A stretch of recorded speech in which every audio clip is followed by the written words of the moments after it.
Welcome to the Shogun podcast, where the Lorehounds, your guides to the political intrigues of feudal Japan. I'm David. And I'm Elysia, and this is our coverage for episode 5, titled Broken to the Fist, of the FX limited series Shogun. Anyway, we're going to keep this episode a little bit loose today. I'm still coming back from my jaunty little trip down COVID Lane, and then we had a last-minute scheduling change, and Elysia is filling in for John today. Thank you, Elysia, for stepping up. Glad to do it. We're going to cover the episode by major characters, and then we're going to talk about a few of our favorite moments. Then we've got a bunch of listener feedback that we want to get to today. Yeah, if you have any feedback that you want to share yourself, please send an email to shogun@thelorehounds.com or head to the contact page on the website and use the form or record us a voicemail so that we can drop it right into the podcast. Don't forget, you can join us on our Discord if you're interested in supporting our community. Also, check us out on Patreon or subscribe using our new Supercast platform. It's kind of like Patreon, but built especially for podcasters. Anyway, links for everything are in the show notes. So if you want to find out any of that stuff, that'll be there. And then at the end of the podcast, we'll talk a little bit about our upcoming schedule and what's happening. Elysia, as we start this morning, I just want to remind you, I'll be using my 8-fold fence this morning. Actually, I used my 8-fold fence the other day. I was doing a cooking project with our daughter. Not our daughter, but my daughter. Anyway, possessive. I don't know. It's like possessives around children is strange. Anyway, so it feels narcissistic. Well, anyway, I won't. It does, yeah. So I'm like, how do I say that? But there's not a really other good way. Anyway, the daughter that my wife and I have, and I was just, I don't know. I was tired, and she was trying to, she was excited about some stuff. So I really had to go into my 8-fold fence to maintain my patience and focus to get through this little cooking project that we had been doing. Oh, I think it was some pancakes, and she wanted to color them and do a bunch of stuff. And I was just like, I just want to make the pancakes, man. Let's just get this done. Let's just get it done so we can eat. I'm hungry. Anyway. At least we weren't cooking rabbit stew. Yeah, no, this episode definitely sent me down a rabbit hole of game meat rotting traditions because I did you do some reading on the whole game treatment? and pictures and stuff too. And I did grow up in an area. I grew up in Pennsylvania where there's a lot of hunting and hunters in my family and stuff. But I took the other path and I became a vegetarian. So this is just like walking through a den of horrors to learn. And I think Adrian on the Discord also posted a thing about hanging pheasants, and he's is he a vegan maybe? Yeah, I think so. Yeah.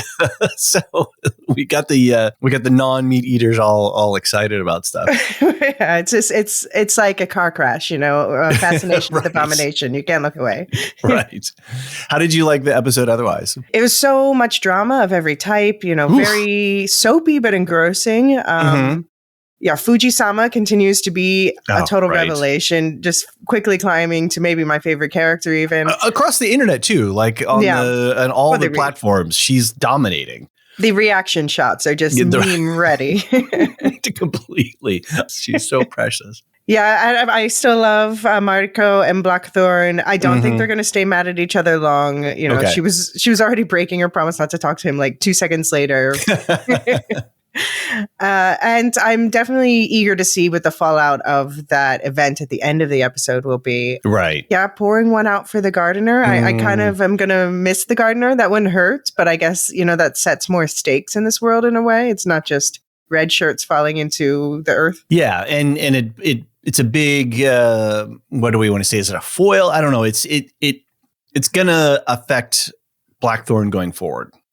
So I think that it was like an earthquake for his soul, if you will, in a way. Like, it's interesting how they're using the internal construction of the episodes to reflect also with the characters. I one of the things I continue to be amazed at about this season is the care in which they're constructing not only individual episodes, which is like really important in modern streaming days, but how they're building the entire season. So, it's like a Lego set, right? We're going to build this thing, but each sub piece has to also be carefully crafted in order to make the whole really great. And this episode had that very clear intentionality around how it was constructed. So the episode was opened with Lady Ochiba. and then ended with her. Right. And there were some other things inside that sort of mirror and bookend each other. And so I'm really impressed. Nice symmetry. Yeah.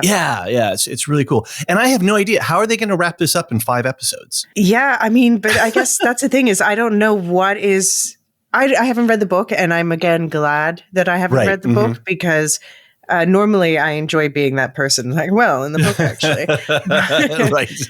But I honestly, I know roughly where history goes, but I don't know where this season of television is going. And it sounds like they're poo-pooing the idea of a second season, although I don't know. Maybe that's just so they can win their limited limited series Emmys, and then season 2 a la Beef.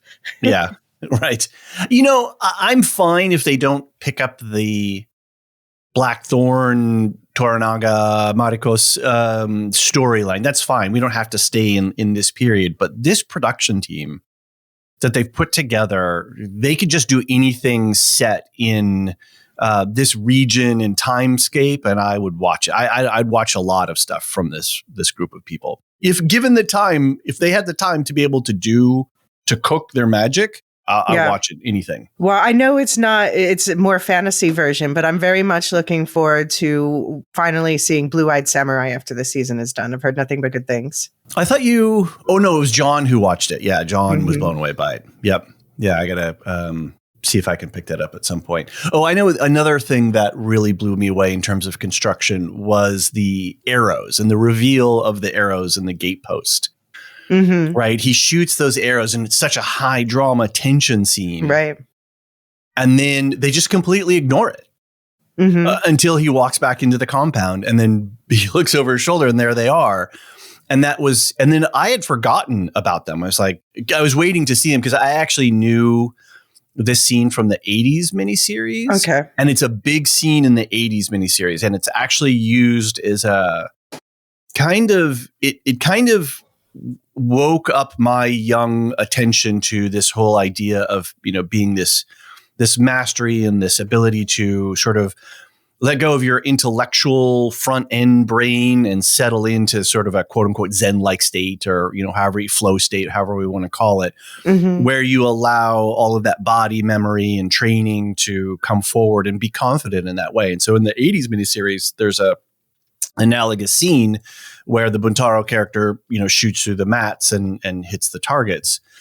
But then the way that they flipped it in this episode as part of the ongoing conflict, and then the way that they revealed it, I just thought was masterful, because I was not expecting it when he walked in. I'm just like, oh, he's walking back into his compound.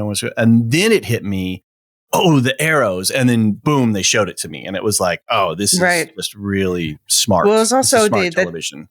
The timing was working on several layers there too, because, we just have where Buntaro's just been groveling, in the mud, sake. Oh, that's a really good point. And then, you have Blackthorn kind of like, yeah, see, I'm the alpha here. And then he walks back in and he sees those arrows, one splitting through the other. And he's like, oh shit, who did I just piss off? Exactly. How much would you be willing to pay or sacrifice or whatever to watch maybe a bottle episode? And I'm using bottle episode in the incorrect way. I know what a bottle episode is traditionally, but we're calling them bottle episodes nowadays, which are these standalone side story episodes. But a bottle episode, or maybe even a mini series of Buntaro fighting his way out of Osaka. Yeah, so I had some suspicious thoughts about this mysterious escape, but I've been assured by people who read the books, just jumped in and were like, no, squash that. Okay. But my read as just purely a viewer was, I did expect him to survive. And then I found out that, in the book, apparently there wasn't this whole thing about him dying, but this was to make it more okay for Mariko and Blackthorn to have their moment. I thought it was suspicious, though. I was like, and I know obviously he's got his eightfold fence. He's not telling the whole story, but right, and maybe it's impolite to boast and to be boastful that way, because I think Fuji says something as well as Mariko. Well, that is that's a difference, for instance, between American and Dutch culture. If I say here, if I'm like, well, I'm good at writing, they're like, how dare you say that? I'm like, well, that's like my entire career. Right. Like, if I don't have that, what do I have? Yeah, and an acknowledgement and recognition. And I think it's interesting because that kind of goes back into this whole philosophical debate that we're having between Mariko and Blackthorn about sense of self, agency, individualism versus collectivism, and so in the way social orders are established, where Blackthorn is clearly an agent of himself. I'm not going to die today, and your life is your own, and Mariko saying, well, I pity you because you're just a prisoner to your sense of freedom and ego. You don't have a sense of greater wholeness. But yet at the same time, we can feel all the characters that are around Blackthorn struggling with staying and fitting into their silos and their structures. But yet we know individualism, hyper-individualism also is not good for society at large, right? Yeah, this is actually a big topic of study. I went to grad school for social psychology, and they had a lot of experiments between quote unquote Westerners and Easterners with this individualistic versus collective culture. And they find, that in both cases, it's like we are sort of conforming to individualism the same way collectivists conform to collectivism. And it's always going to be different personality types are benefited by different different, some people will do better in a collectivist culture and some people will do better in an individualist culture. That's interesting. Yeah, I can just think of back in modern workplaces, like and the different, and there's all these different personality type tests and things like that when you're trying to do social structure, like say in a workplace, right, which is a microcosm.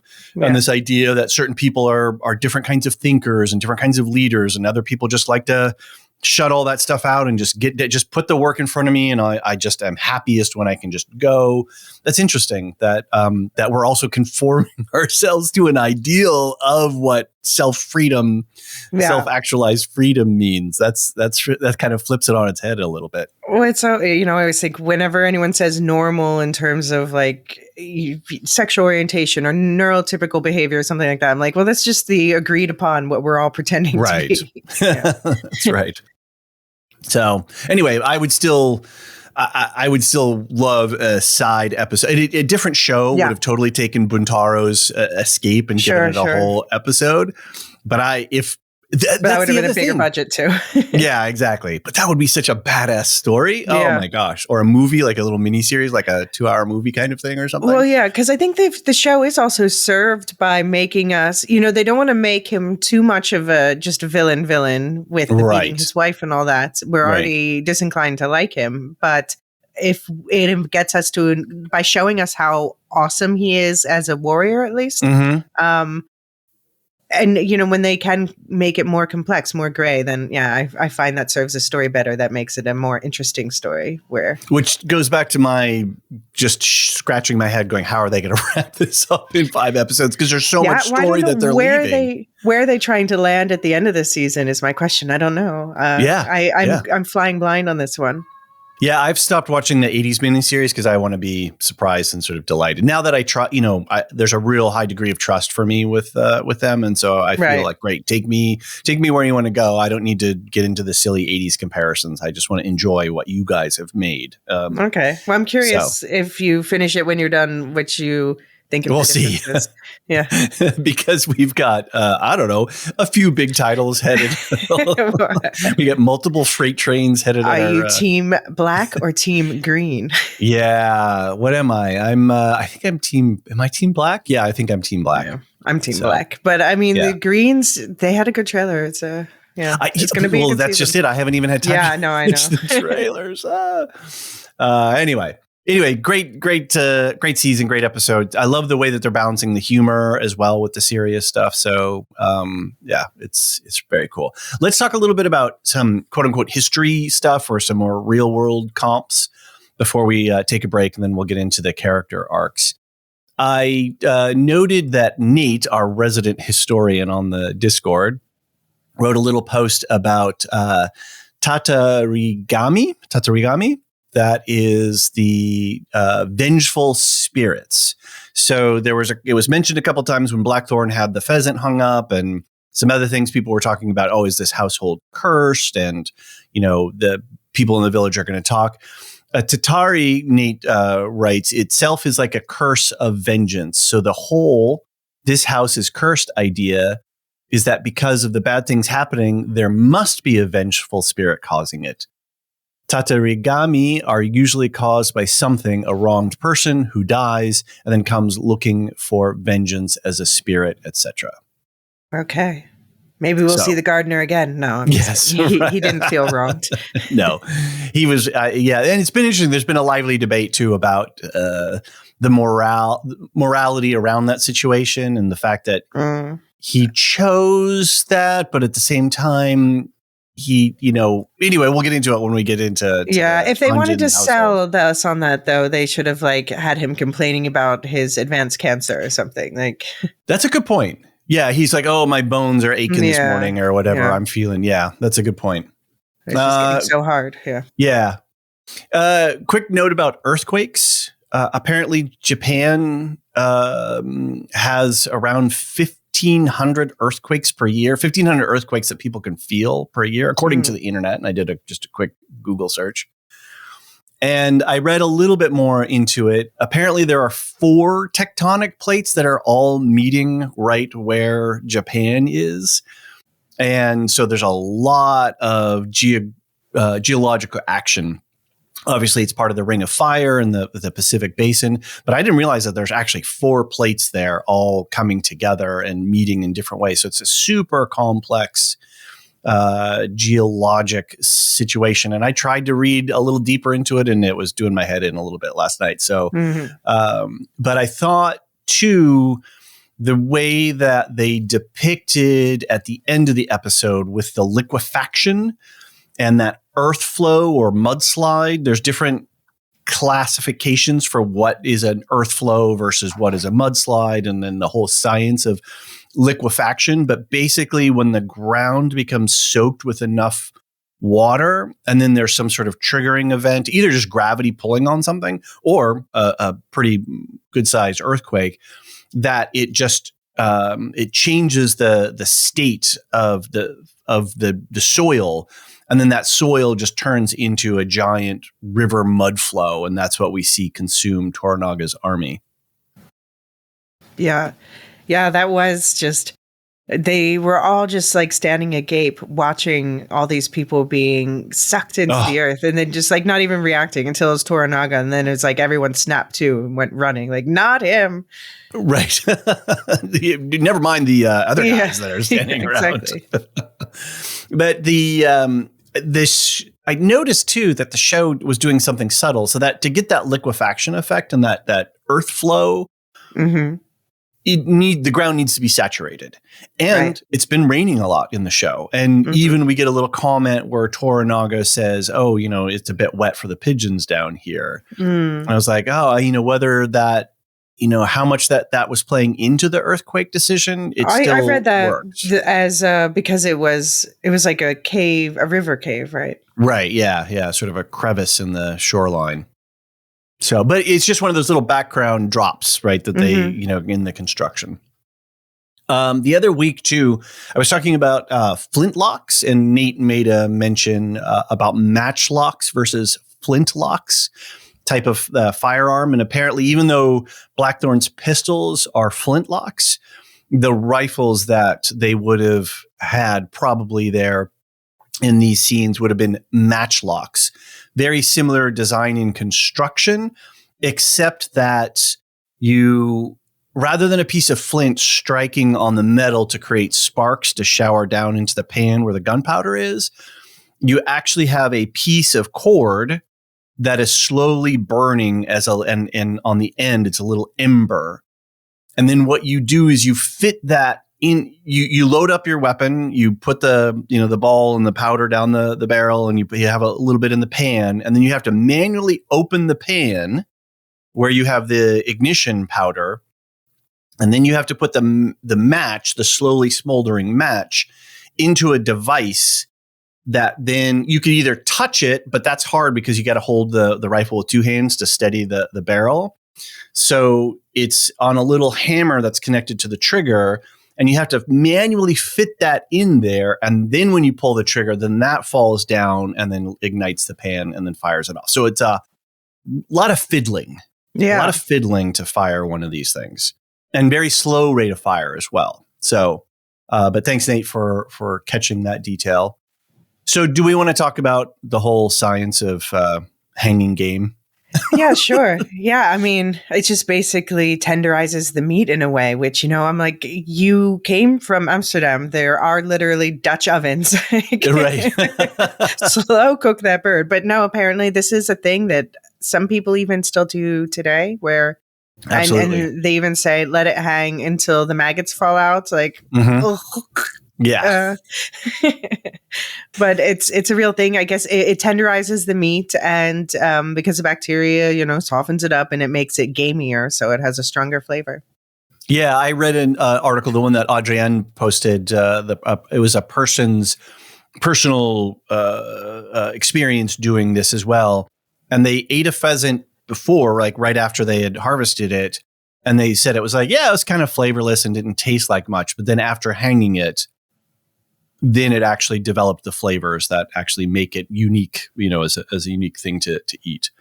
And there's a whole bunch of science around this, and different research and government agencies of science have looked into this. And there are optimal temperatures and optimal time frames for different game species. But yeah, that you do this with bird, with deer, with rabbit. Yeah, you've got to let them the natural oils and juices and enzymes to kind of, like you said, soften up the meat. I mean, to paraphrase Mariko, I'm a particular eater, my loss. That was a perfect line, wasn't it? It was so definitely delivered. Real quick note, too, I got interested in horses and falconry in Japan. Mm-hmm. Because Toranaga has that moment when he's on the horse and he's like, animals and horses are particularly worse for betrayal. I thought, oh, that's interesting. And so I was curious about how horses and, what was the development, the social history around horses and falconry. And apparently Japan had some native horse-like species, but the horse as we know it did come from China and Korea. They were imported over very early on. And the same with falconry. Okay. And I read a whole bunch of stuff around falconry, that falconry developed probably in the Eurasian steppes, what we think of as Mongolia to now. Mm-hmm. Some conversations around what we would think of as now as Persia or Iran, where the practice of falconry was initially developed, and then it really spread to a lot of places, and people got really interested into it. And so falconry has actually played a pretty long history in Japan, and it was, again, something that nobles used to differentiate class, and you obviously needed a lot of some extra resources to be able to do that. But it's not. By the time Toranaga is sitting there at 1600s, falconry had been around for probably 2,000 years at that point. 1,500 to 2,000 years. I think it came right around the turn of the calendar.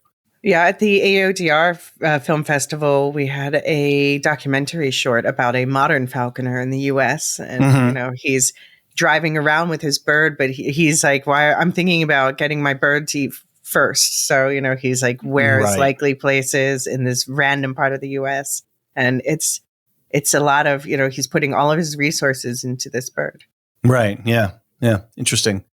Falconry and modern falconry plays a big part in just like fishermen and hunters to a certain degree. There's a conservation ethos in a lot of the communities that really do care about the species and the birds. And so, modern falconry is a big part of making sure that raptor populations around the world are healthy and stable. Yeah. So there's on the Potawatomi reservation, it's not falcons, but it's a bald eagle and hawk sanctuary. Right. Yeah.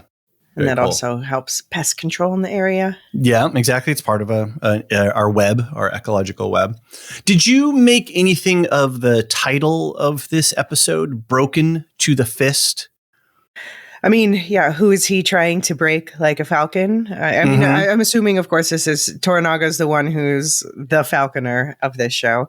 Right. So who, I guess he's trying to break Blackthorn to Japanese custom, maybe, to make him a real Hatamoto.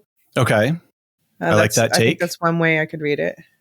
I was thinking, too, I mean, he's got Yabushuge and Nagakado as well that he's trying to deal with. And so, like, his son didn't... Well, we'll get into talking about whether or not his son intentionally or unintentionally played into his plans.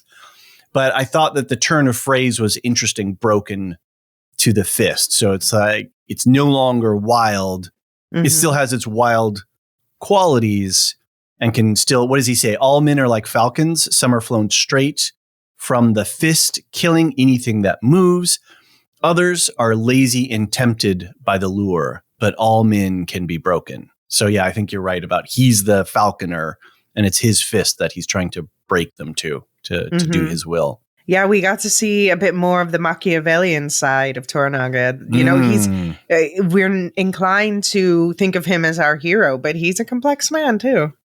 Yeah, and he's out for his motives, right? He had fun with Blackthorn on the ship, but he's still the daimyo, right? He's still a guy that has got his agenda, and Blackthorn's only a part of that agenda. They're not buddies in that way, right? Yeah, sure, we had fun and I esteemed you and I made you Hatamoto, but you're still, below me and you still operate and exist within the plans that I have. Yeah, I mean, he's still like, you remember, I like you, you're interesting, but you still serve me. Exactly. Well, as the Bene Gesserit might say, plans within plans. Right. So we should take a quick break, and then when we come back, we can start talking about all of our favorite characters from this episode.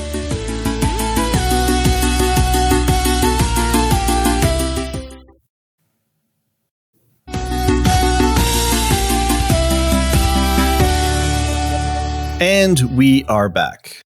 Okay, let's start walking through some of the various characters. Let's start with the House of Anjin, as I like to call it. So let's look at the whole Fuji, Buntaro, Blackthorn, Mariko complex situation. This is like, what if we stuck a bunch of GoPros up in their house here and put these four in together? This is the Jonathan Glazer. Yes, exactly. Yeah.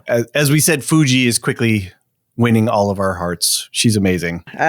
She's just showing such backbone. Like at first it's like, okay. And there is a second woman in the show. And now it's like, wow, we were sleeping on her the first couple episodes. But totally. She shows, not just because the actress herself has such great reactions in her face, but also like that combination of trying to hide something but letting it show through, which I think is a whole other level of acting. But she also is she's showing backbone, she's like, I will slap back sometimes. Right.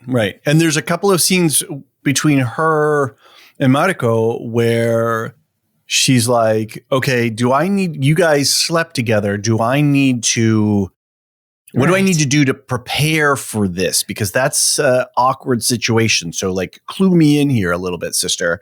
And then later, after the abuse scene, she's like, you've dishonored the house. You've dishonored I'm sorry for you. This sucks. But you guys gotta sort this out because you're disrupting my Hatamoto's household serenity, right? And that's a really awkward position for her to be in, Yeah. But I also love just the moments of her like saying, like she wants to honor Blackthorn, but at the same time, she just thinks he's gross. Right. She's like, we're going to let him do whatever he wants in the kitchen, but we're getting a whole other set of utensils for the rest of us. We're going to have a kosher and a non-kosher exactly. kitchen. Yeah. It was wild. Absolutely wild. And I loved we'll talk about it. One of my favorite scenes is with Buntaro, with Blackthorn and Fuji later on. Yeah. I think you and I have the same favorite scene in that one. Okay. Cool. Yeah. Like I said, with Buntaro, what a complex character. And I know we got a voicemail from Michael about this later. Like, he's a bad guy, right? I mean, he's abusive to not only to his wife, but to his son, and has a real chip on his shoulder. But at the same time, Toranaga really esteems him and gave him a really high honor by bowing to him on the boat dock. And the fact that he was able to fight his way back, what would you say, 21 days or something like that? 20 some odd days that it took him to get back. And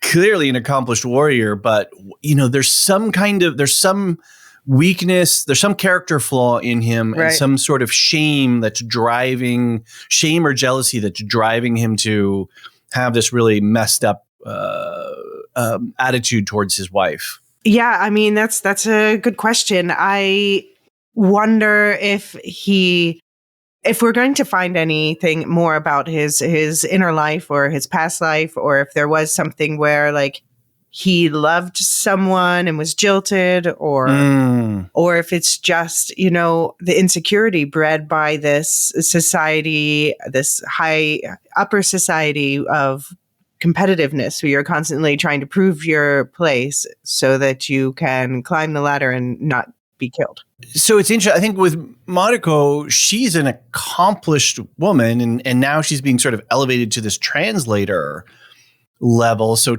Toranaga is, snapping his fingers and she's coming. And so that's kind of a status thing, right? The fact I'm such an important part to our Lord. Well, Toranaga even uses it against Buntaro. Like, don't you dare beat my translator. You can do what you want with your wife, but not my translator. Right. Yeah. It's an interesting distinction in that regard, because he can't go against social convention there and to meddle in his internal household affairs. Right. But then at the same time, so Mariko's very accomplished and intellectually, right? She's a well-thought person with a lot of skills and talents, where he seems to be, he's a warrior, right? He's a fighter. Right. He's not an intellectual in the same way. Right. So Mariko's good with words. Yeah, absolutely. And so is he intimidated by his wife in that regard? He can't see the path to partnership, but he feels like my manhood is being challenged, because. Right. And I wonder what obviously there's the whole general story about her family that she shared this episode with him forcing that. Otherwise, she wouldn't have, because that's not her. It's behind the Eightfold Fence. But I wonder how that affected him personally. Mm-hmm. Oh, yeah. Right, because she is the daughter of an oathbreaker, if we want to use our Westerosian. Right. I mean, a Kingslayer, but then also like Jaime Lannister, there was a good reason for it. Yeah, exactly. Which is another interesting thing, is like, I did something for the good of the realm versus I broke my oath. So what's worse? And everybody's giving him a hard time about breaking his oath, even though, so the oath is more important than the fact that thousands and thousands of people are suffering. Right. Absolutely.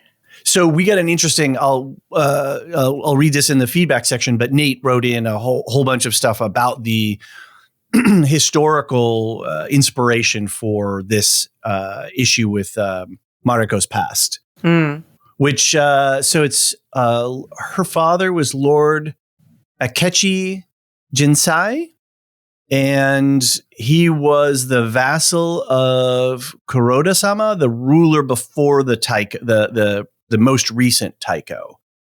And so, as she says in the story, bad guy, my father killed him, and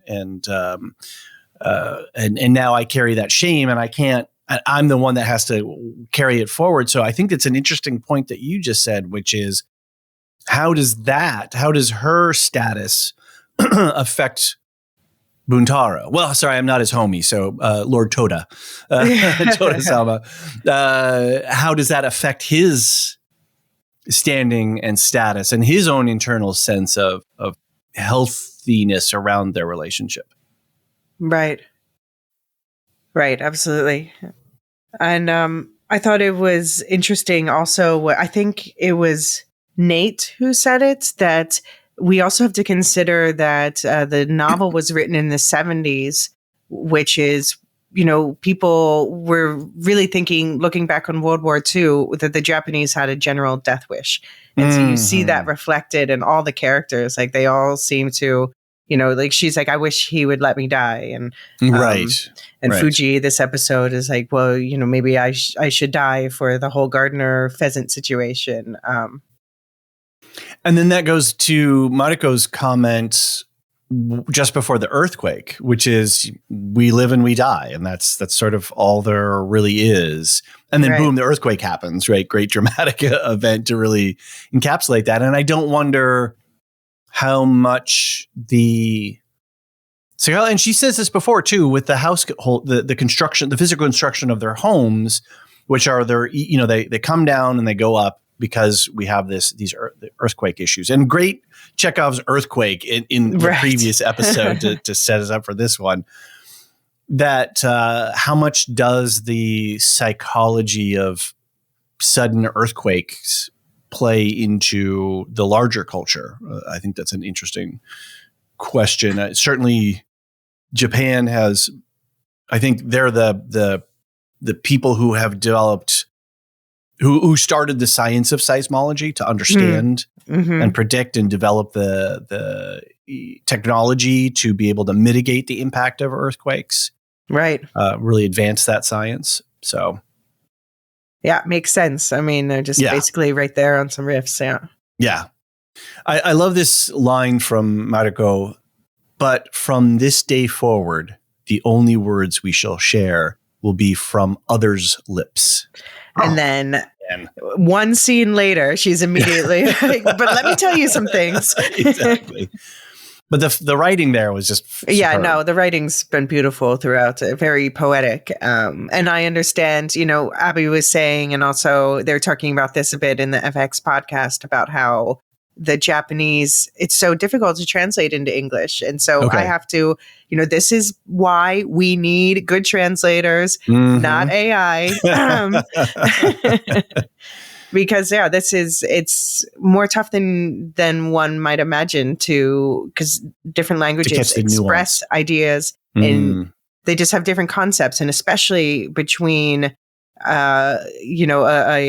one of like Japanese or Korean or Chinese versus our Latin languages, where we just literally write the words different ways. We just have different concepts about how words are formed and collected. And there's a great Radio Lab podcast from back in I think it was in the 90s. They produced it, all about the color and the ability to understand color and certain colors which are underrepresented in nature, and then certain cultures didn't have words for that, and so they didn't see blue. That color. Yes. Blue was a word that was used after green in a lot of languages. Like green was the first one people said, and then later they added blue as a nuance of green.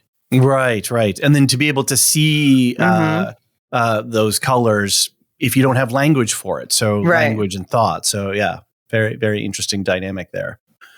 Blackthorn. His voice is a killing word. I was just thinking of the 1984 Dune movie with what's his name, who played Paul, who's the way they had to change Kyle MacLachlan. That's right. Yeah, the way they had to change the Muad'Dib character so that to demonstrate some things, but the power word kill situation. So he's learning that his voice actually carries death. Right. Right? He basically said Dracarys when he said kill. Very good. Yes, dead, exactly. Die. Yeah. And that freaked him out. Right? He was coming to that realization in that moment, right? Which is a great metaphor of the earthquake too, because he's having an earthquake of his soul where like, boy, Hatamoto isn't just I get a house and a household staff. Right. But with great power comes great responsibility. In the 80s, miniseries, and I don't know where this overlays with the book. I read the book many years ago, but I have very little memory of it. The command from Toranaga was go back to Anjiro, and you have 6 months or whatever it is. I think it's 6 months to learn Japanese, and that's your job. And the whole village is responsible for your education. And if you fail, they die. Right. And he's disgusted. The Blackthorn character is disgusted by this. And it really drives him, and it really sets up a whole bunch of dramatic tension. So obviously in this one, they've completely taken that out. And then the training of the troops was a byproduct of him just being there. Oh, I'll show you, how to use firearms and such. So in this, we've turned that around and taken it in a different direction because, by the way, we already know how to fire, matchlocks. But how that they brought the idea of this, that Blackthorn's progress in society here is tied to other people.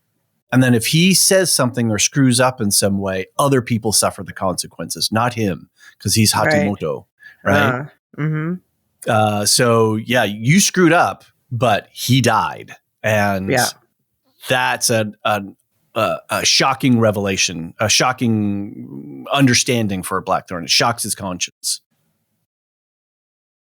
So I think that's from the way that the show is operating on this other meta textual level is really good. It's good stuff. Yeah, absolutely. Cool.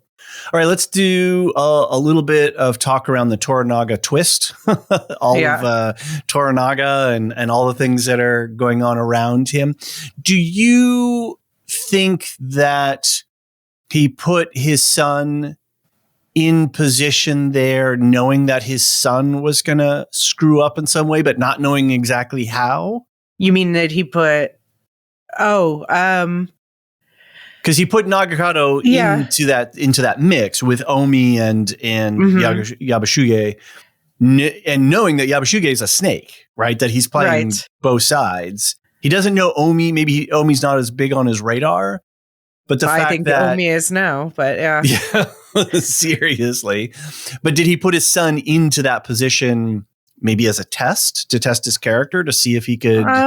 Maybe. I actually wondered if, the way it shakes out where he's like, I think that there's someone else to blame for this. And I think it's Omi. And actually by blame, I mean, yay, thank you, because you're going to lure the army out of the city rather than us having to do a siege. But I also wonder if this, so I'm going to reward your son by making him the head of this cannon battalion. But I do wonder nephew. if I think he's his nephew. Sorry, that's what I meant. Nephew. Yeah. So I do wonder if there is a sort of, if he's also putting them intentionally in a precarious position to help secure more loyalty from Yabushige, who he obviously knows is not 100% on the level. Right. And then it also puts their family, if this goes wrong, then they're the family who failed, not his family. I wonder if there's that element too, although he definitely obviously is disappointed in his son, I think you put your finger on something that's really important, which is Toranaga's ability to think three-dimensionally. He's playing four-dimensional chess, where, it's like, okay, I'm disappointed in my son, but I kind of knew no matter what happened in this situation, no matter how the specific circumstances played out, I'm maneuvering Yabashige into a position where he has a very narrow path to walk, and he's damned if he does, and he's damned if he doesn't. And so I'm not a chess player, but sort of in a chess parlance, like throwing a bunch of pawns or bishops or whatever at and boxing in a particular threat so that it doesn't matter how Yabashige responds. Either way, he's caught up in Toranaga's web, which is a brilliant thing because he's constantly, when he flips the script on Yabashige with Omi, he's like, oh, I'll punish Omi. He's like, why would you do that? That kid's actually really brilliant. And I really appreciate what he did. Now, Yabushige can't, he's stuck. He's caught in the web. He's caught into Toranaga's plan. So he can't scheme effectively, right? His scheming is diminished and dissipated because he's counter-moved already. He's already been counter-moved no matter what he does. Yeah. So yeah, I mean, I think that's why I can't even see where the season's going to end, because it's just right. I don't have the Toranaga vision. No, right, Toranaga vision. I like that. Do you think Toranaga knew the history of his the swords that Blackthorn gives him, Fuji's family swords? I do. I think that's why he laughed. But I think he also appreciated the gesture. He's like, you know what? You saved my life and you gave me some swords. Yeah. And the gesture, the fact that when he looks up, the guy who's saving his life, literally saving his life by getting the dirt, because he's choking, saving his life in that regard and restoring his honor. Because what's a daimyo without their swords? What's a samurai without their swords? That is it's a doctor in a lab coat. Right. It's an airline pilot with a epauletted shirt. It is a symbol of authority. And if you don't have those, you're diminished in some way. So, but Blackthorn is perfectly fine to be diminished in that way. Yes, exactly. And I think the irony, the irony is sweet, that the fact that these are sort of bought for three bags of rice. Right. Maybe it's very good rice. Yeah, right. Very good. Yeah, because there's different qualities of rice, right? Did you watch Pachinko? Yeah, I did. Such a good show. I love that show. Oh, and like Anna Sawai domination, also she's in Monarch. Yeah. Yes, right. But yeah, I remember in Pachinko there was, without spoiling anything, there's a whole thing about rice and the quality of rice and where rice is grown. Exactly. And how important that is and in the culture. So I'm continuing to love Yabushige, his character. He's a fast talker. And he's like, oh yes, Lord, I was thinking the exact same thing. And he's such a slick comic relief character, but in a very sociopathic kind of way. I'm loving it. Yeah, he's very amoral. I would say, he's I wouldn't say he's chaotic evil, but he's maybe chaotic neutral, right, yeah. He's out for himself. Because I think do you think he would flip on Ishido if the case may be? I don't really know what motivates him. I think, that's the thing, is I don't know what his situation is where he feels like he has to play both sides. Is it just, I think this show is too well made for it to just be blind greed. Agreed. Yeah, because he strategically passed on a seat on the Regents Council, knowing that would put him in immediate danger. So I think he wasn't allowed to sit on the Regents Council, actually, right? Because he wanted the seats, and then I think he kind of lied about that too. Oh, you think so? Okay. Toranaga. I always wonder at people who lust for power, greater and greater power, as we're certainly seeing it in our modern age. Why do you want the stress and the trouble? I mean, there's certain dynastic families that you are actually have ruined everything that you had prior to, because now you're under this scrutiny, you're under this pressure. You have all of this, all of the decisions that you make have such ramifications. So would you really want a seat on the Regents? I wouldn't want a seat on the Regents Council. I mean, I have to say, just in my own career, when you are something like you're a producer, you're a writer, you're a translator, and then at some point it's like, well, the way of moving up is you become a manager of other people. And I've been on both sides of that. And like, you know what I like? I like just writing myself. I just want to do my thing.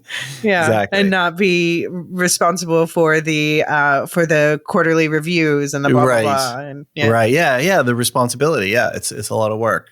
Speaking of responsibility, we have Tonomoto Akinao. I can't get the right syllables. Yeah, right I apologize to Abby's poor ears. I know that we are hurting them with our pronunciations. We should do, rather than a spoiler warning at the top of the episode, we should do a pronunciation warning. Like, I'm sorry, we're not Japanese. Right, we're trying. We do care, and we do try. We're being silly, but we're not being flippant. Yeah, no, and Abby, if you want to send in some more pronunciation corrections, like we are genuinely interested. Appreciative. Exactly. Yeah. Absolutely. And I just have to say, I love our community. I think it's so great that the ship's rudder and the Discord conversations and everybody contributing to each other's knowledge and stuff. It's really great. I love being in our position. Anyway, Muraji is a secret samurai spy. And we knew that from the very early beginnings because they set up a very clear scene where Muraji was doing something with one of the pigeons, and then we saw Toranaga with a pigeon and reading a message. So they clearly visually established the linkage between the two. Yeah. So, but he's some sort of what did he say? Prized samurai? Yeah. Yeah. I mean, I guess...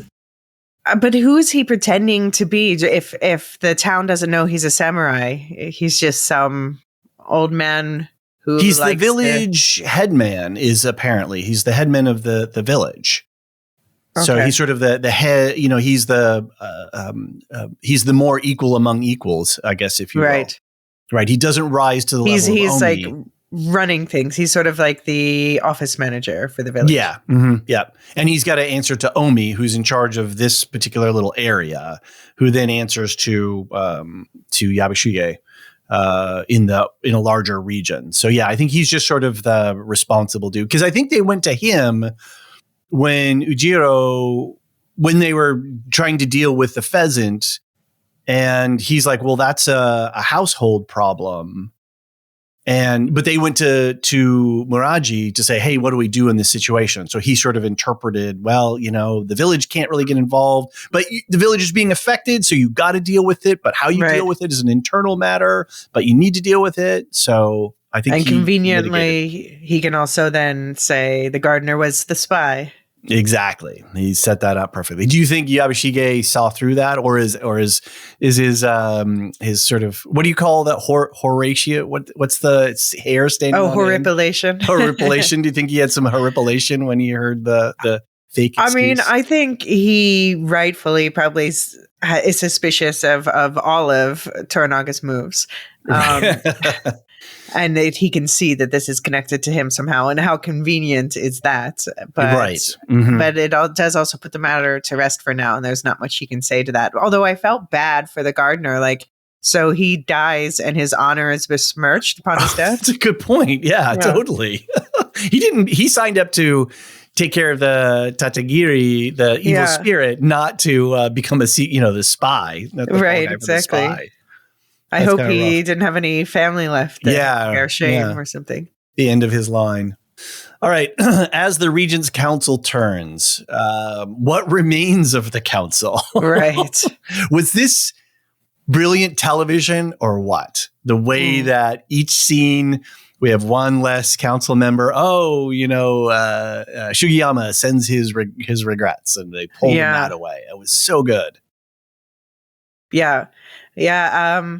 I also, I don't know, just the way that they set them up as two of them are, I mean, I guess the two of the Christians have leprosy. That's what they're. No, just one. Just one. And then the other, because the other one is sitting behind an even further away screen all the time. Cough. He was coughing a bunch at the end. He was the last one left.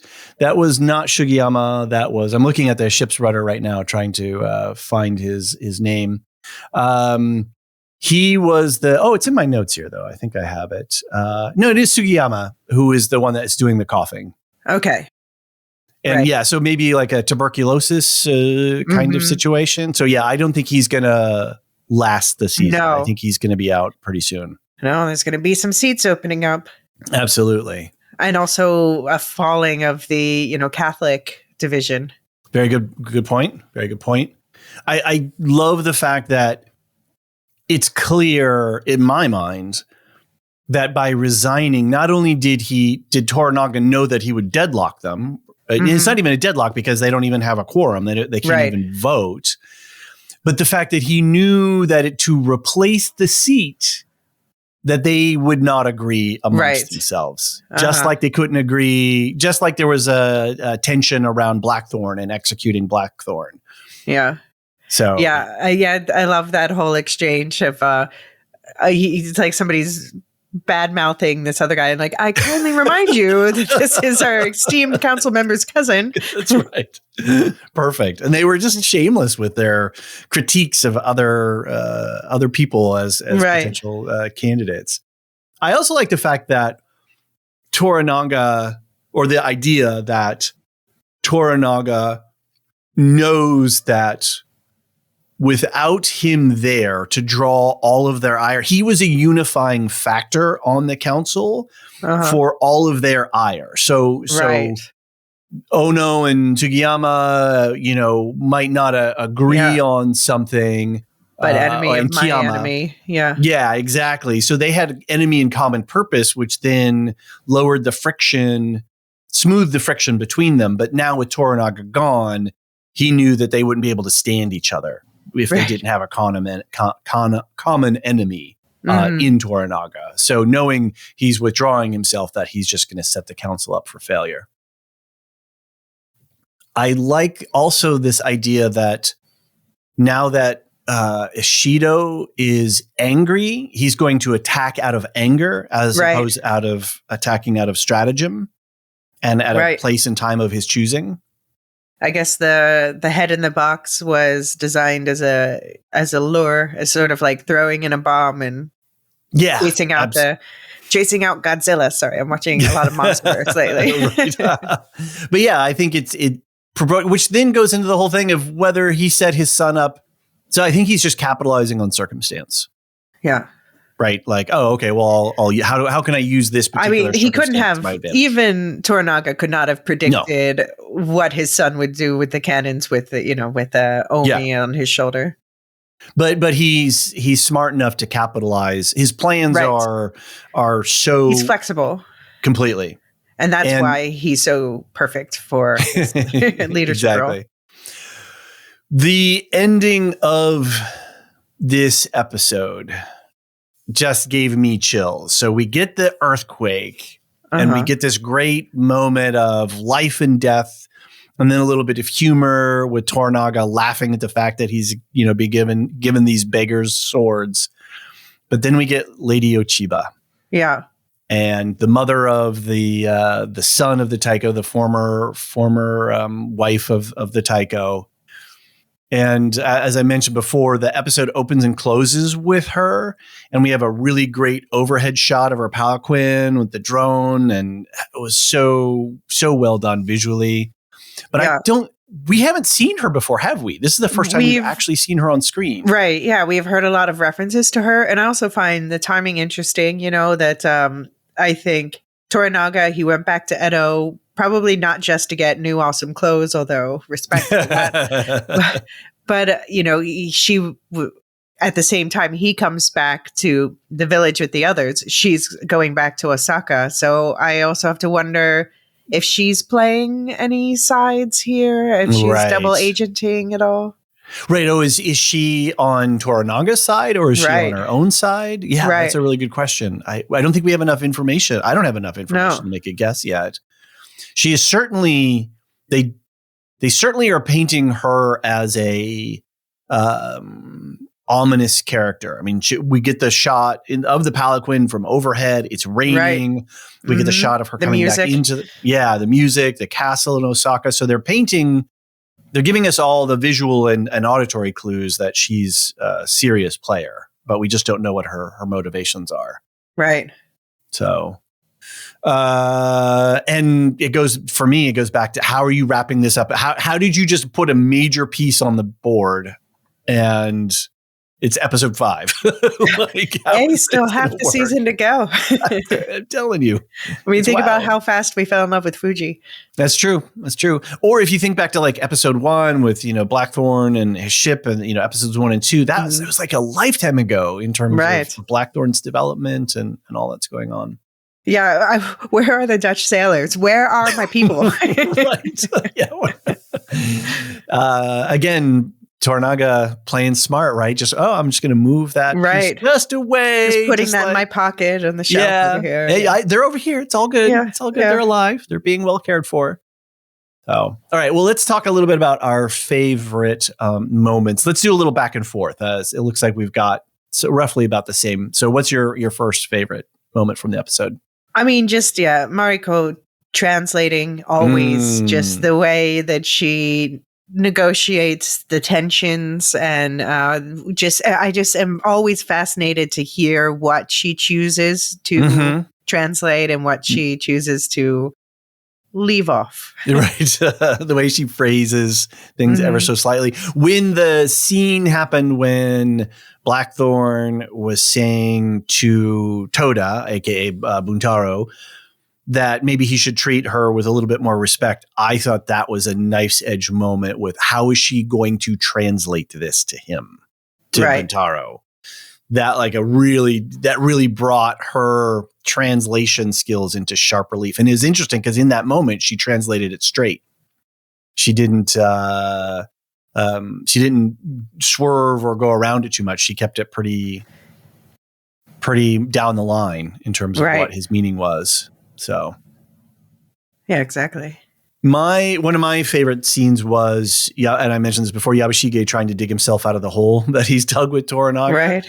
And then when Toranaga flips the tables on him and says, no, he's actually a smart dude. Yeah, you should reward that. Yeah. I just loved Yabashige's look on his face. Like the train wreck of conflicting ideas just played across on his face was brilliant. Well, it's interesting you use the language digging out of a hole, because I think somebody else has climbed over Yabashige in Toranaga's good graces by digging him out of a hole, literally. Yes. Very good point. All right. What's your next favorite moment? I think you and I both agree on this one. We referred to it earlier, just the moment between Buntaro and Fuji where he's like, how is it being consort to a barbarian? And she says, I'm consort to a Hatamoto. I wouldn't know. Like, boom. So badass. That was so badass. Mic dropped. Yes, absolutely. And he's like, I'll be back for dinner. Bye. So good. I will go. Mm-hmm. And you? Did you have more? Oh, yeah. No. So, I loved it. I had that on my list, too. So I'll knock that. So I'll take the other one, which is it mentioned before, Mariko saying that we're only going to speak from the words of lips and of others.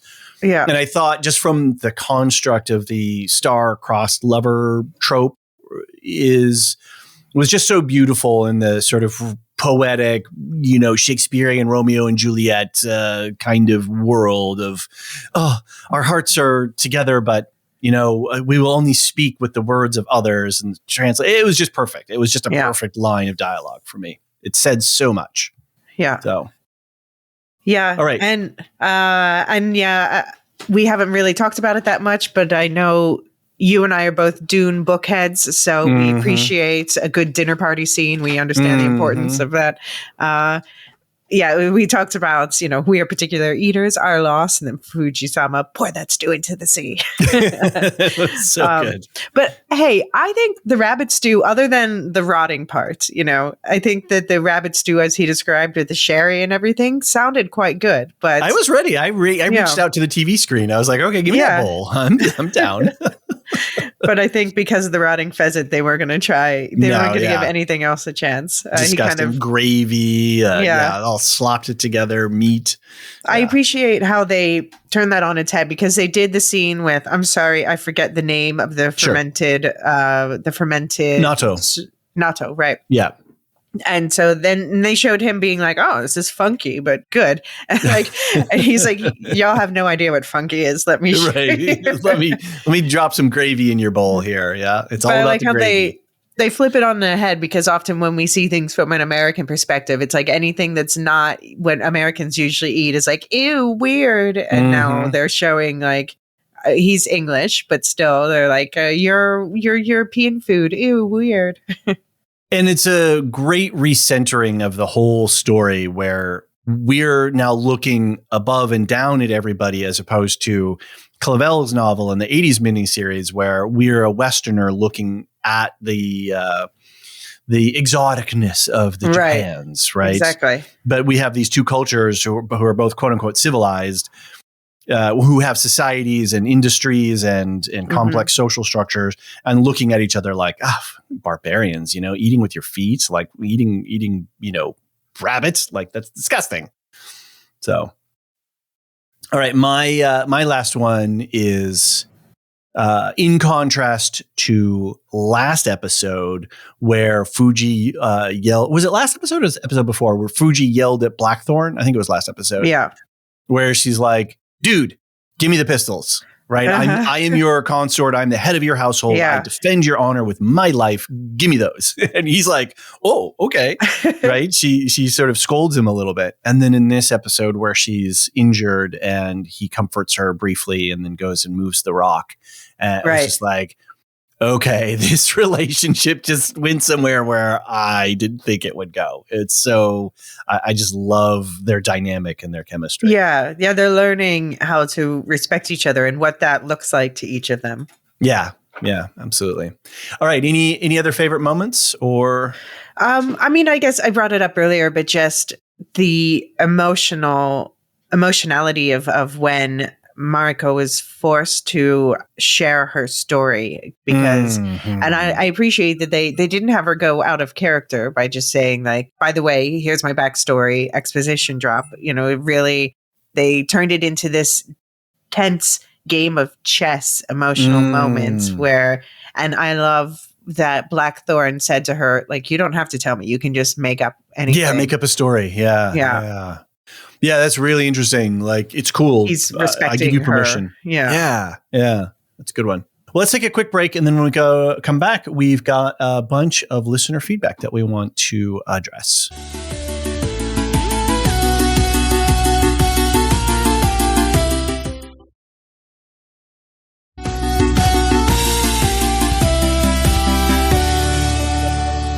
And we are back. All right, let's consider some of the feedback that we got. We got a voicemail and a few emails and a Discord message. You actually got one from Doof71. Do you want to tee us off with that message? Yeah, so just stepping aside from the Shogun topic for a little bit, calling back to our Oscar prep series, which I still think is fun to listen to, even if the Oscars are over. That was really good. I'm so pleased that you brought that up, and I'm looking forward to next year's Oscar plans. Yeah, no, and I think the interviews that you suggested added quite a lot to it. It's fun to talk to our community, isn't it? I like that. And all the different insights and perspectives. 100%. But so Doof71 said, finally got to see Poor Things last night with Mrs. Doof. Really interesting movie with outstanding sets and costuming. You can see why Emma Stone deservedly got her Oscar. We both thought that around the 1 hour, 10-minute point that we weren't going to enjoy the back half, but how wrong we were. Yeah. Challenging, but also a film that does a lot of work to get you settled in and quote unquote comfortable so that when Bella takes charge of her adventure, it seems like a natural, logical progression of her exploration. The humor was great as well. Ruffalo just living his best life. We cracked up at the Lobes bit. Glad we watched it. American Fiction next. Then I think Zone of Interest. My cinema viewing has been really limited since COVID, and I need to get my finger out and get back into the groove. Now, it's been great fun listening to the Oscar pods and given me the impetus to get watching some more stuff. Yay. Another Oscar convert, building the Oscars tribe. Yes, join us. Yes. Yeah, I agree on this point that Poor Things is not a movie. One might have heard something in the popular culture about what it is and the sexuality of it. Right. That's not what this movie's about. That's part of the human experience that Bella is also addressed in this movie. Yeah. Right, but it's more. It's so much more. It's like a chapter, a sliver. Exactly. So good stuff. Great. Thanks, Stu, for writing in. I'm glad you enjoyed the movie. I hope you enjoy American Fiction. And Zone of Interest. Zone of Interest. Yeah. And I wonder if he did Anatomy of a Fall, because that one completely. I would not have watched that movie if it were not in this Oscar run that we did, and it completely surprised me. That was your number 2, and Zone was your number 1. Yes. Our rankings. Yeah. In my enjoyment factor, Anatomy of the Fall was number 1, but Zone of Interest needed to be number 1 for a lot of other wider reasons. So, all right. What do we have here? Let's get to the right place in the outline. And we have Brian 8063, one of our Dunedain, and a lore master. Thank you, Brian, for all the help that you give us, and to Aaron K and Adrienne. We've got a great little group of folks on our Discord that are helping us to. We call them moderators, but they're more than just that. They're not moderating; they're actually supporting and helping the community. So thanks for all the effort that you all put in. It really means a lot. And I think Dunedain is a fun title in keeping with our Tolkienian labeling of things, because, the Dunedain were, shepherding and helping and trying to stabilize things and improve things. So, yeah. Yeah, I like the Tolkien Discord roles. I mean, yes, it's very fun. Right. So we have Brian's message here is about earthquakes and the mythology around earthquakes. He writes in, "Hello, David and John, and of course, Elysia. Here's something about earthquakes. The scholar Gregory Smith states, while some Japanese of the time regarded earthquakes as purely natural phenomena, many others tended to assume that supernatural or social forces could influence earthquakes in a variety of ways." He goes on to say, in what we might call a quote-unquote Buddhist geology, the Earth is not conceived as a spherical planet, but a series of disks or layers floating in space. The basic sequence is wind or air, fire, water, and earth, i.e. soil, rocks, mountains, etc. The lowest and largest disk is air. Each subsequent disk is smaller in diameter than the one below it. Fire rests on air, water on fire, and the earth floats atop the water. The basic conception of earthquakes derived from this was that air fuels fire, which boils water, which causes the earth to shake and roil. Super interesting. Yeah. It's amazing how we as a species need to come up with reasons for all of this stuff. And as myth makers and storytellers, which is which frames a lot of our psychology, that we need to create these really interesting and beautifully poetic constructions. Right. I mean, this makes more sense than being on the backs of turtles and elephants. Yeah. Well, you're saying discs, and then of course I'm thinking Pratchett and Discworld, which I'm not a reader of, but I know John and Marilyn are. Are you a disc reader person? Well, that was the reference that I made, but I yes, the turtle, exactly. Yeah, that's one of those series that I always want to. I know it's like I actually have a bunch of the first books on my shelf, and I know it's right up my alley. And I'm so glad that I finally watched Hogfather because of the coverage. Okay, of it over on the Lorehounds podcast. Go back and check that out. So yeah, I really need to start reading the books, but it's just always the reading list is just always getting out of hand. It does. It's crazy. I'm trying to find this quote. I was just doing a close read of Dune, the book, the Herbert book, around chapter 1. Oh, here's the line. So this is in chapter 1 around Paul, and is this whole thing about this sort of interior psychology. And there's this line: the human requires a background grid through which to see his universe. Your focused consciousness by choice forms your grid. Right. So yeah, so to put it in Platonic terms, then, it's how do we interpret the shadows being cast on the cave wall? Big. Very good. Exactly. What is the cave wall? What is causing the shadow? Yeah, we need to have some sort of, not the physical, but we need to be able to have a projector or framework. Mm-hmm. Yeah, totally. Yeah, I was reading. I was really curious because there's a whole bunch of discussion around Dune and the Paul character, and so I was doing a very close read of the first few chapters of Dune. Maybe I'll do something with it. We'll see. But stay tuned on that. Right, Dork of the Ninjas, aka Michael, a good friend of ours here in our podcasting world. Haven't talked to him much. We haven't had much MCU content, and we usually hear from him around MCU stuff. Although everyone should watch X-Men 97 now. And you were just in our production server saying that we should do something around that. Some coverage at the end of the season, yeah. Okay, that sounds good. Let's definitely factor that in. Just again, you've got a ever increasing bookshelf to read. Yeah. There's a ever increasing to watch. Yeah, and then there's ever increasing podcasts to record. Like we got. Yeah, Sean and I are gonna story time you on that one. All right. Very good. That sounds good. Yeah, because I'm not in at all on this X-Men stuff, but it seems to be making some waves. I see the. It's good. It's good. It's everything that we hoped it would be and more. Okay, this is totally like for the not post credits, but sort of after upcoming stuff. I watched episode 1 of 3 Body Problem. So we can talk about that when we talk about our upcoming schedule stuff. Anyway, here's the voicemail from Michael. Hey guys, just wanted to give a couple thoughts on the most recent episode of Shogun. If I'm mispronouncing that, hey, that's me. No worries. I just want to say I have never met a character that I wanted to die in a while in a series as much as I have one for America's husband, because oh boy, he is real lad. And I'm like, I was half expecting him to commit seppuku at the drop of the realization of how much he caused a disturbance in the house. It looked like he was very upset there, but definitely very interested to see how that pans out and just how Blackthorn is going to respond to how things are going there, and to see how he is very much ingratiated himself now after saving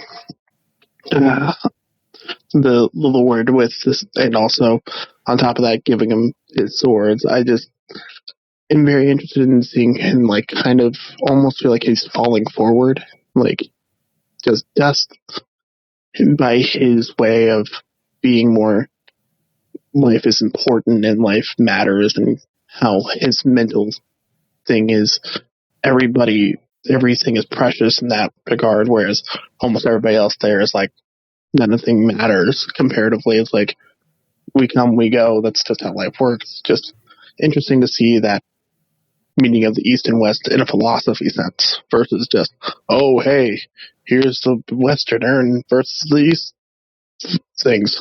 Conflict. It's more complicated than that, and just seeing the ideals mix is probably my favorite thing about this show so far. Thanks, Michael. I think you are putting your finger right on something that the show is doing, which is in this larger philosophical conversation. And it's good to hear that you're picking that up as well as we are. So that means that the show is successfully delivering one of their intentions. So if everybody's starting picking up on the same themes, you're like, okay, cool. The show's firing on that cylinder, and that's working. So what do you think, Elysia, about the whole Toranaga, Buntaro, Anjin-san, Blackthorn dynamic, right? He was Toranaga. We didn't really talk about it. He was like, I can't deal. This is stupid, childish stuff. I got more important. You guys are arguing about stupid stuff. I got things to deal with. We saw Mariko. She again shows how just socially aware she is when she's translating at some point. She's like, he's this whole story about the gardener and the pheasant and stuff. And she's like, he has some problems with his gardener. Moving on. Right. Just boils it down. Yeah. My lord can't deal with this. Not going to bother you with the pettiness of, Right. Oh, yeah. Anjin-san's actually grappling with the morality of our way and our social, cultural norms. No. No. He's being a big baby. Well, no, I shouldn't. I mean, not that we think that, but that from Toranaga's perspective, he's like, just snap out of it, man, you know? Yeah. And then the earthquake happens and then they all snap out of it. So, right, exactly. Yeah. Cool. Thank you, Michael. Good to hear from you, and look forward to hearing another message from you as we continue to watch this awesome show all together. Right. Abi-sama, our dear friend in Japan, and I'm going to say bulldog. I can't pronounce this second word all the time. I can't do it. I'm chickening out on the edge of the he's trying to read Hungarian. It is not an easy language. I lived in Hungary. I lived in Budapest, and I never was able to master Hungarian. Köszönöm and egészségedre. Those are my only two Hungarians. and köszönöm szépen. Yeah, exactly. I remember one time we were trying to tell our taxi driver the street that we lived on, and we kept pronouncing it. And like 3 or 4 times, and we kept trying to vary slightly the tonality in certain parts.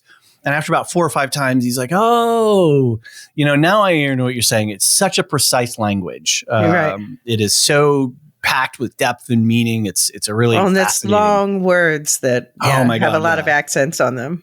I was even listening to the pronunciation guides online, like the YouTube pronunciations, to say basically "Happy birthday, Abby." I can't do it. I'm chickening out. Anyway, I'm not going to attempt, but yes, no, it's a tough one. All right. Anyway, Abby, thank you so much. Yep. Abby writes in. Happy belated birthday. Yeah. Yes. Says on the subject of san versus sama, the san wasn't used. These are these honorific titles. These suffixes that are attached to a name.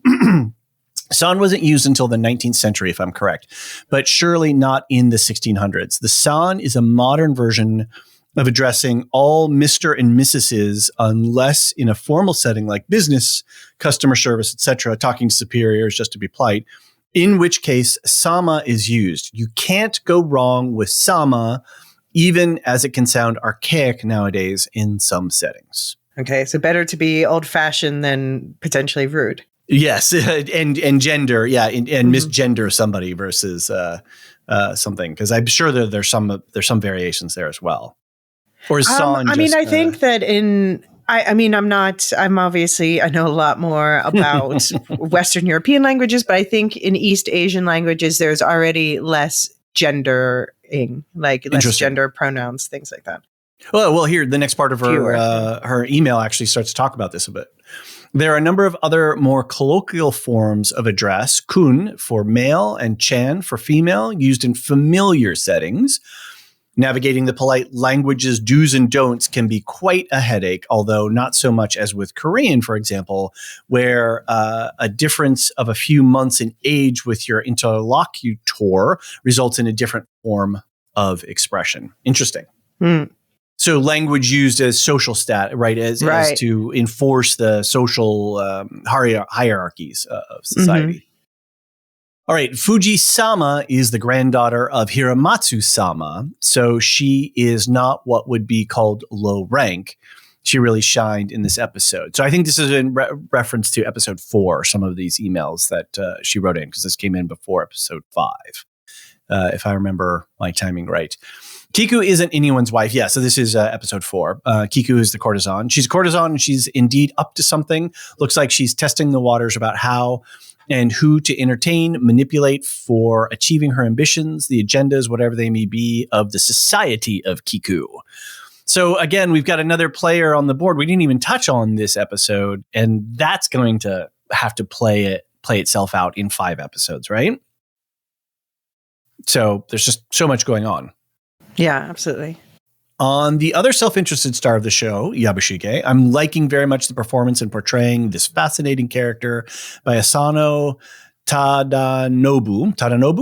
Yes, they do names the other way around here, like everything else. Haha. So yeah, one way or the other. I think in our rudder, we thought we were taking the names right off the website. So, but it looks like I have them reversed on ours. So maybe they did the website in English and then we didn't flip it around. So anyway. But yes, Yabushige, very much enjoying him. On the subject of natto, it is not universally liked here either. It started to be popular in the Edo period, hence it is thought to be a Kanto staple. Edo, she corrected me on that. Thank you. The Edo period. Nowadays, I know when we want to put that emphasis on that E on that front vowel. Nowadays, it is most popular in the Tohoku region, which is, I looked on the map, this is the northernmost region of the main island and not the further north island. So this is in the...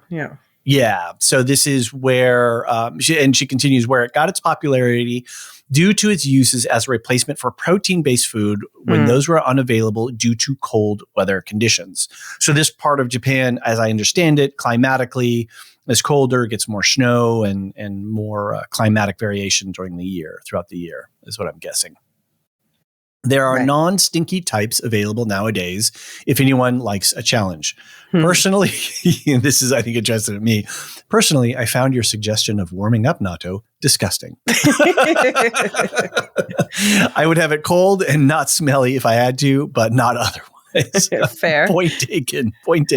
If I'm ever in Japan and I'm offered natto, I will try to avoid warm natto.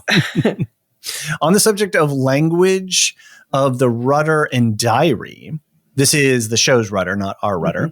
I think they must be in Latin, not just because the book says so, but logically because that's how the Portuguese padres could read it.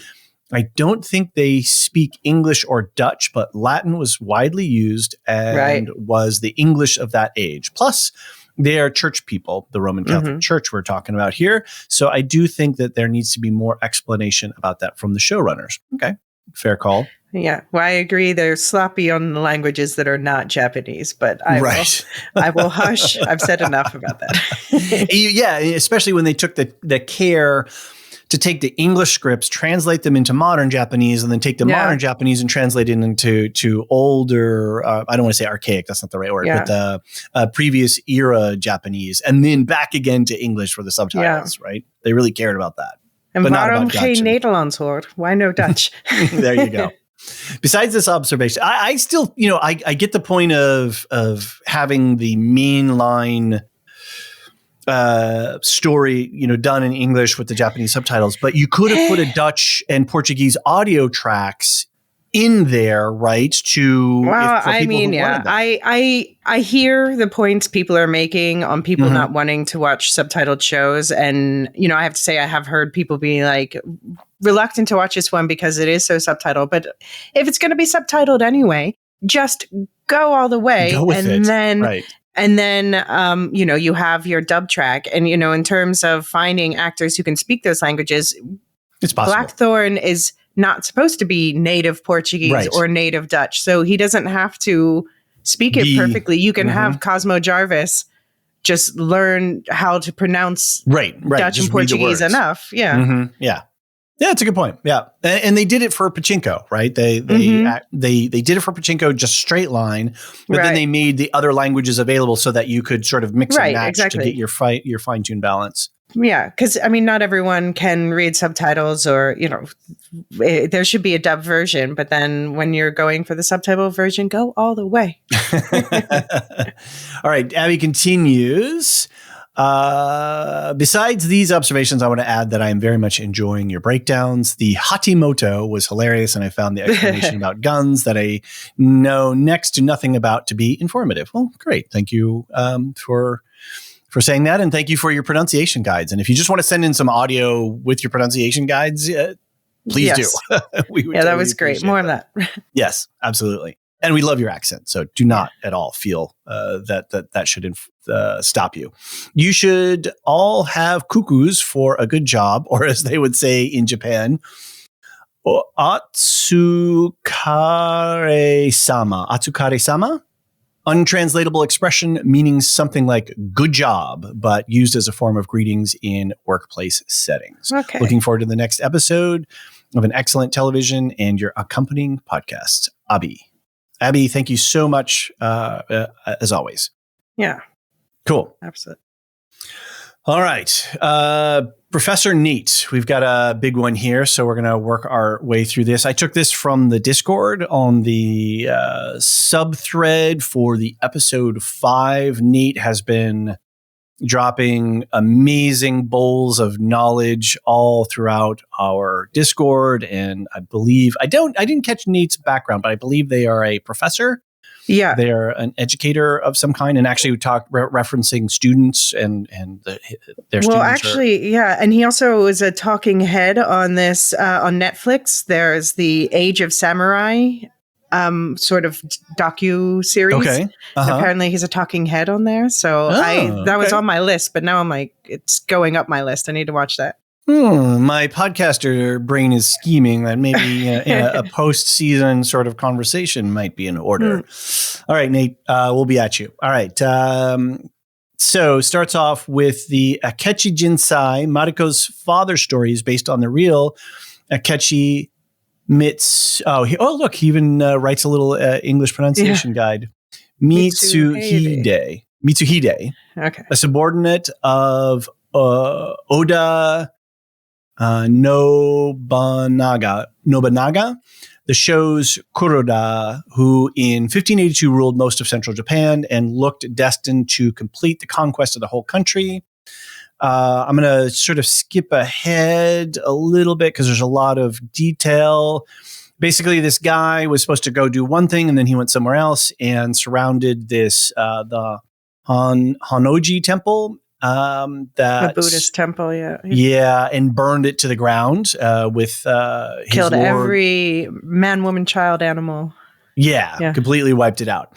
So the reasons why he did this are murky and the stuff of conspiracy theory mixed with legend. According to many stories, Nobunaga was a bit of a bully, and Mitsuhide was one of his favorite targets for abuse. Nobunaga was a ruthless warlord, and many of his actions were considered beyond the pale, even by the standards of civil war in Japan, like burning Buddhist institutions and killing the monks. Nobunaga also directed Mitsuhide to give his mother as a hostage to an enemy clan as part of a peace settlement, only to stab the clan in the back, which resulted in his mother being executed. Some combination of all of these things led to Mitsuhide to snap, and when he saw the opportunity to destroy his lord, he took it.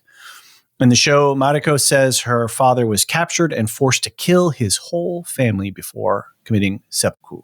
In reality, Kichai Mitsuhide was defeated in a big battle 13 days after the attack on the temple, and by Toyotomi Hideyoshi, the future Taiko. Escaping from the battlefield, Mitsuhide was attacked by peasants in a bamboo forest and killed and robbed.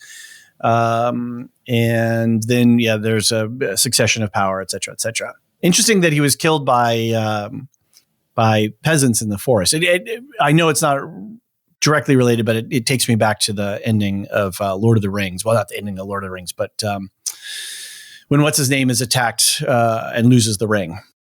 I'm going to get in trouble for not remembering all the characters. Sorry. I see his face. Yeah. Yes. Yeah, exactly. I can see the scene in the thing. Anyway. Great. So, the last bit here, the real Mariko, Hosokawa Garcia Tama, was married at the time and spared any repercussions, just like in the show. Oh, I see. So that's how Mariko did not, because she was already married to Buntaro, and so she was sort of quote unquote the property of somebody else and not part of that. And she said in the show, that he forbade her from killing herself as well, which goes into the whole psychology of Buntaro. Like, why is he? But why is he keeping her alive? Because and how does her family's shame play into his stature and standing and sense of self? Interesting. So anyway, the real character, Hoso, I'm getting my brain all messed up here. Hosokawa Tama really did convert to Catholicism at the time and it did famously cause tension between her and her husband, the analog character for the show's Buntaro. All right. That's really interesting. So, Clavel, I think, doing his research, and then our showrunners doing their research to really construct a story that is well rooted within human history. All right. Point number 2, the killing of Ujiro, the gardener, and idea of death. In the book, this happens, and it's explained a bit more. The gardener, Ujiro, is suffering from old age and physical ailments, and sees getting rid of the pheasant and paying with his life as an honorable end to his life. He isn't framed as a spy in the book that I recall, but it does have similar effect in the show to confront Blackthorn with a different cultural view of life and death. The problem is that it's very heavy-handed in the book and the show, and the idea that someone would be killed for moving a rotting fly-infested bird is a bit unrealistic. We have to keep in mind that Clavel was writing in the 1970s with his World War II experience of Japanese soldiers being portrayed as suicidal maniacs in his head. Every Japanese character in the book has a death wish. Fuji in the book even intentionally hopes that Blackthorn will kill her for killing the gardener and thus releasing her from the grief and the shame of serving a barbarian. It's all over the top for the purposes of Clavel's narrative and not completely true to Japanese society at the time. While attitudes towards death and life weren't exactly the same in Japan and Europe of the time, it's problematic to paint the one as a society of death and the other as one focused on life, which the book does more than the show. I was happy to see that in the show, Blackthorn literally says, "Bird, touch, death." So it's not the culture is so strict and death is the only option, but more, no, you literally gave an order. We're just following it. It puts it on his shoulders. It puts it on his shoulder, which he finally realizes just before the earthquake. So yeah, this realization that as Hatamoto, he actually has something, his voice has. He can decide life and death. Yeah. Yeah. Within his household, at least. So I think this is interesting that this idea, and this is translation within translation, maybe, that the showrunners are translating Clavel's book, which he translated, not literal like word for word Japanese, but Clavel took ideas and experiences in the 70s. From his own life, yeah. Translated them, quote unquote, translated them into a book. And now the showrunners are retranslating them and reframing them to tell a modern story as opposed to a 70s Western point of view story. So interesting stuff. Right. Wrapping it up, Blackthorn's identity and everyone figuring out where to put him. On a related note, one of the interesting struggles we see everyone dealing with is how to relate to Blackthorn, even from Blackthorn himself. He's both barbarian and Hatamoto. Sorry. I think the Hatamoto is funny. He's able to make himself understood in basic pidgin Japanese, but that leads to misunderstandings and even death. He tries to be a good host and insults his guests because he doesn't know what polite is and isn't. He just doesn't fit into a box, and he and everyone around him are struggling with what he is. Listen, learning new languages is tough, y'all. It's really hard. And I think it's interesting, having lived in a couple of different other countries in my time, language, it really does go to your sense of identity and how your identity is reinforced in society through not only the way that you present yourself, but how people present themselves to you. And so if you take yourself out of your home culture and put yourself into another where you don't speak I remember when I lived in Hungary, it's not a Latin-based language. And so there's dots and dashes and lines and all kinds of stuff. The rules of pronunciation are radically different to a Germanic and Latin-based language that I speak. Yeah. And I felt completely disempowered from a day-to-day walking around kind of thing. Even though I could walk into a grocery store and point to something in the case and say, yes, I want that, and then they would say like, oh, how much? So we were still human beings and we could communicate and I could understand the patterns of life. But yeah, I felt alien because I couldn't understand. I couldn't see if I go to France or Spain or England or Germany or something like that. At least the characters are familiar. So I can't even imagine living in a place that has a completely different character set. Yeah, to piggyback on that with 2 points is indeed like the most alienating experiences. I've traveled a lot around the world, but the most alienating experiences for me are being in places like Japan or Macedonia where they don't use the Latin language. And then I can't even, at least in Cyrillic language, I can kind of like sound out the letters and right. But especially in Japan, I'm so glad pictograms versus phonetics. I'm just so glad that the Japanese tend to be such nice, helpful people who go out of the way. I mean, like white girl looking lost in the subway. Like, let's ask her if she needs help. Because you feel helpless when you can't even read the words. Yeah. And of course, a lot of people at the time would have been illiterate in general. But and the other thing is you sort of brought this idea up earlier with the idea of like the colors, and you don't see the colors until you have a word for it. There's this theory called the Sapir-Whorf hypothesis, which a lot of people might know, especially connected with the Villeneuve film Arrival.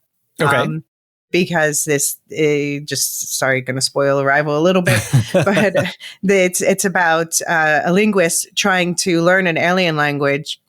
And in doing so, it actually helps her like see through time. And to put it in more human terms on our Earth, there are some languages, for instance, where the speaker, they change the way they say things based on which direction they're facing, like north, south, east, west. Yeah. And so then these speakers become hyper aware of at all times, especially, because they tend to live and grow up in the same place. So they know always which direction they have, like their internal compass is much stronger than speakers of other languages who don't have this.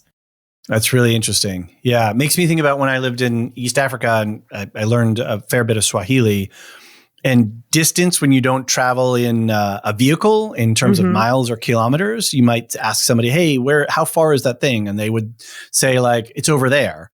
Or they would say, it's over there. Yeah. And then you would say kule or kule. Yeah. It's like, it's really far away. And so through the tonality of the words, you are actually communicating detail about the location. That's why I find sign languages so interesting. Like in ASL, you can make the same sign, but the facial expressions and the way you emphasize it is just like it's completely changed the meaning, whether you're being sarcastic or sincere. Right. That's really interesting. Are you a Great British Bake Off fan at all? I've seen episodes, but no, my mom's really into cooking shows, so I sometimes watch with her. But yeah, one of the most current season that's at least available to us here in the States, one of the contestants uses sign language. I'm not sure exactly her full condition. It would be probably British then sign language. Yeah. No, it would be, and they have a translator, but she also speaks. So I think she lost her hearing later on, so she already. Knows how to speak and form words, but she's also got one of those devices. My mom actually had one of these that attaches to a metal plate in your head, and then it uses the cochlear implant. Yeah, is it a cochlear implant, or is it the metal plate that transmits vibration from one side of the brain to the other? Okay. So anyway, she's got a device in one of her ears, but she speaks as we are used to hearing, but she also is signing at the same time. And she's using that full body expression of face and hand and body. And so it's really interesting to see how she's inflecting and using the signs, the British Sign Language to communicate. So yeah, fascinating. Good stuff. All right. Well, that ends up our feedback. Again, if you want to send us anything, go to our website, thelorehounds.com. There's a contact form there if you want to use that. There's a voicemail feature. You can drop in a voicemail and we can put it right in the podcast. You can email us, shogun@thelorehounds.com, or you can head over to our Discord and join the conversation over there. Links for all of that stuff are in the show notes. Go to the show notes for this podcast and you'll see those links there and you can jump straight to them. Let's talk quickly about what else is going on in the Lorehounds community. Again, if you're interested in supporting our community and all of our co-hosts and helping us with all of the platforms and the software that we have to be able to make good, decent quality podcasts, you can do that by joining us on Patreon or even better yet on Supercast. Again, links in the show notes. Supercast is a new platform we're going to be using. Same level. It works the same as Patreon in terms of how you get your support, but it gives us a lot more flexibility, especially in the future, in terms of how we can offer some things. And I think we get a little bit better upside on the membership. So if you're into that and that works for you, great. And if not, no worries. We're just happy that you're here with us. Again, our Discord, I've talked about it a bunch. So thank you to our Discord supporters and our moderators and everyone. Everyone seems to be having a good time on conversation happening over there. So if you're into that kind of thing, join us there. Elysia, in terms of our affiliate podcasts, our other community members who we are supporting with podcast feeds, you are working on some. Are you ready to announce anything? Are you still...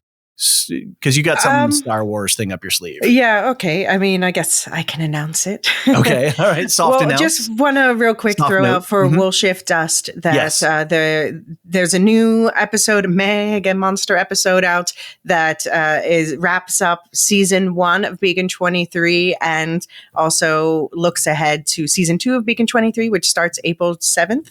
Okay. And there's also going to be an episode coming soon that includes an interview with the writer of the book, Hugh Howey. So, yay! That's very cool. But yeah.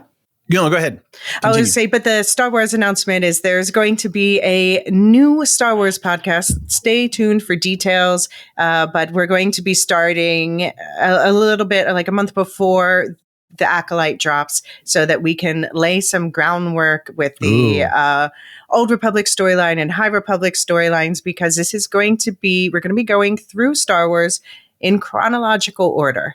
So not release order. We're starting with, the Dawn of the Jedi. We'll be going back and filling in more as that movie comes out, but just telling the story of Star Wars in timeline order, the canon Star Wars. So sounds very Lorehoundy. Sounds great. It's going to be a long project because there's a lot of Star Wars, and yes, we're doing all the Clone Wars. And Nice.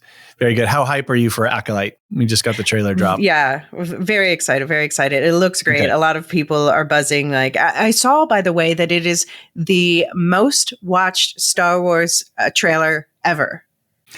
People are hungry for Star Wars. Yeah. People are hungry for all the gnashing of teeth and the lighting of the hair on fire. It is still an important and much desired property, right? Yeah. Well, I mean, there was a lot of nastiness going on around this on the fact that it's a female showrunner and blah, blah, blah. But we're not going to engage those but for people. The people who are not playing that game, there's hype in this that people are wondering if we're dealing with some Andor level storytelling. Now, I think we shouldn't set ourselves up for disappointment. Agreed. But based on the trailer, I am very hopeful. Very cool. Awesome. Properly Howard Movie Review, which is another one of our sponsored podcasts. Anthony and Steve are on a little bit of a break, but they have a concept for the next season of reviewing old movies. And when Anthony told me the title of it, I immediately got excited. So we're just waiting. We're trying to sort of position, we're trying to hear if there's anything on Severance, because we're doing a full Severance podcast and we don't want to get Anthony and Steve have to sort of balance their times. And so, we're sort of waiting to hear, but stay tuned because they will be back and they have plans within plans. I will just soft tease that another one of our community members, Aaron K, on our Discord, one of our Dunajane, he and a friend are going to be doing a Fallout podcast that we're going to support because we've got that show coming up very soon. So stay tuned. Yeah, that looks great, that show. Yeah, it looks like a lot of fun. And then lastly, Rings and Rituals. If you are a fan of Tolkien, if you are a fan of Marilyn R. Pakila, if you are into ritual and Tolkienian lore and fantasy stuff, you need to go check this podcast out. You can subscribe. It's a separate feed. It's its own thing under our umbrella, but you need to go to the show notes and search for Rings and Ritual, or look there for Rings and Rituals, or go to your podcast feed and search for that, or go to our website, or give us a shout on the Discord. We can help you locate it. Second podcast just dropped, and they are going through every episode of Rings of Power and deconstructing the rituals that are depicted on screen, and then relating those to our lives and our real world history. And she's with her co-host on that is Dr. Sarah Brown, who, if you're part of the Prancing Pony community, she is one of the folks over there. She teaches Tolkien at Signum University. And so this is a really powerhouse podcast. Yeah. So you need to go check that out. Go subscribe. Tolkien scholars assemble. That's right. Absolutely. So go check those out. For us here, things got March got a little bit messy. I was sick. John has been super busy at work. So we've had a lot going on. There is a Halo podcast in the offing. It's going to happen. There will be a Masters of the Air season wrap-up podcast. That's coming. June 2, we just had a really amazing conversation with Anthony and Ron and you, Elysia, and I had a lot of fun with that podcast. That's a dream podcast for where we just get to talk and wax poetic. So go check those out. We are still working on our Star Wars Film Festival plans. We still have Earthsea and Silmarillion plans. They just got derailed because of life got a little bit in the way. We have coming at us House of the Dragon, The Acolyte, and The Boys are all going to be dropping in June.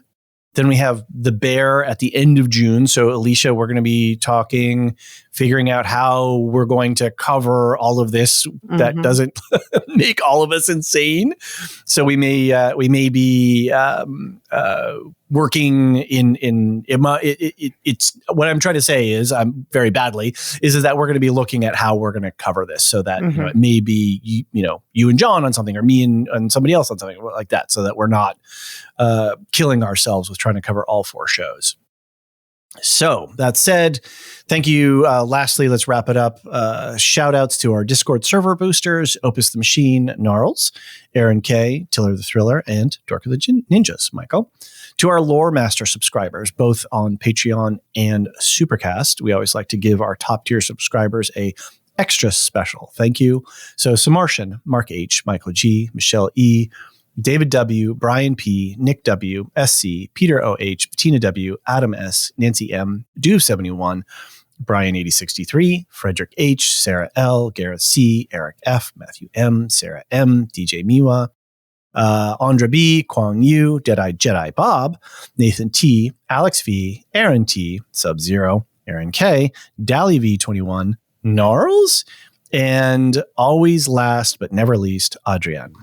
Thank you all so very much for your ongoing and continued support. You guys are the engine that makes this community go. So thank you very much. John and I and Elysia and a few other people, we may have fun with the microphone things, but without the support of our subscribers, we could not have this community, this amazing community, and be able to have fun with making podcasts. And also, Nancy M., I saw your message on Discord. We'll be talking. Elysia, thanks so much for swooping in at the last minute. It's always great to chat with you. I know you're enjoying the show. Anything you're looking forward to in the next episode? Yeah, I love talking about the show, and I'm looking forward to seeing Marco and Blackthorn make up. Okay, it's very good. Right. More love on screen, right? Awesome. All right. Well, we'll see you on the next one. The Lorehounds podcast is produced and published by The Lorehounds.